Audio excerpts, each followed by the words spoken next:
Right now, you are probably watching this video in bed. It's late. You know you should sleep. But your brain is like, no, let's find out what happens if we never sleep again. Well, congratulations, you curious creature. Today, we are going to perform a little experiment on my buddy here. Let's call him Bob. Bob is going to stop sleeping. Completely. Why? Because science, that's why. Now, before we start, I want you to comment down below. What is the longest you've ever gone without sleep? Go ahead, type it out. I'll wait. Done? Cool. Let's see how much better you are at surviving than Bob. Day 1, start the clock. It's been 24 hours. Honestly, Bob feels like a god. He drank 3 energy drinks, cleared his inbox, and thinks he just figured out the meaning of life. But biologically, Bob's brain is already throwing a massive temper tantrum. Missing 24 hours of sleep is the exact chemical equivalent of having a blood alcohol concentration of 0.1%. Yep, Bob is legally drunk on tiredness. His reaction time is completely shot, his memory is starting to glitch, and his decision-making skills are, well, let's just say he just added 5 pairs of neon green Crocs to his online shopping cart. If you've ever pulled an all-nighter for an exam, you know exactly what this feels like. You read the same sentence 4 times, and it still looks like hieroglyphics. Welcome to hour 36. This is where things get genuinely weird. Bob's brain is now running on emergency reserves. Because his amygdala, the emotional control center of the brain, is hyperactive, Bob has completely lost control of his feelings. 1 second he is laughing hysterically at a blank wall. The next second he is crying tears of pure despair over a dropped piece of toast. His body is pumping out cortisol and stress hormones just to keep his eyes open. He is officially a ticking time bomb. If you look at Bob wrong right now, he will either fight you or burst into tears.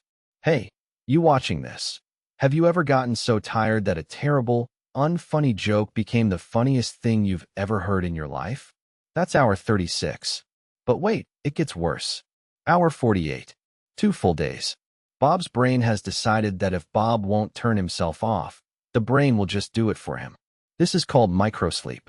Your brain basically goes to sleep for anywhere from 1 to 15 seconds, even if your eyes are wide open. Imagine driving a car or doing something important, and suddenly your brain just logs out of reality like a bad Wi-Fi connection. Furthermore, his immune system is officially on strike. His body stops producing infection-fighting cells. At this point, even a gentle breeze could give Bob the flu. If you make it to day 3 without sleep, reality officially leaves the chat. Say hello to hallucinations. Because the brain is absolutely desperate for REM sleep, the stage where you dream. It starts forcing dreams into your waking life. Bob is now seeing things that aren't there. He thinks his refrigerator is plotting against him. He hears whispering in the wind. Your brain literally begins to eat itself. Okay, that sounds dramatic, but it's partially true. A process called phagocytosis increases, where the brain's cleansing cells start clearing out perfectly good synapses because it's confused. Bob is losing his mind, quite literally. Eventually, the human body hits a wall. The longest recorded time anyone ever went without sleep was about 11 days, set by Randy Gardner back in 1964. By the end, he couldn't do basic math or remember what he was doing 2 seconds prior. In extreme cases in animals, total sleep deprivation is fatal. Sleep isn't a luxury, it's maintenance. It's when your brain cleans out toxic waste, fixes your muscles, and reboots your system. So what did we learn today? Don't be like Bob. If you've been scrolling through YouTube Shorts or watching this at 2 a.m., this is your sign. Turn off your phone. Close your eyes. Go to sleep. But right before you do, hit that subscribe button, leave a like if Bob's suffering entertained you, and tell me in the comments what crazy topic we should put Bob through next week. Good night.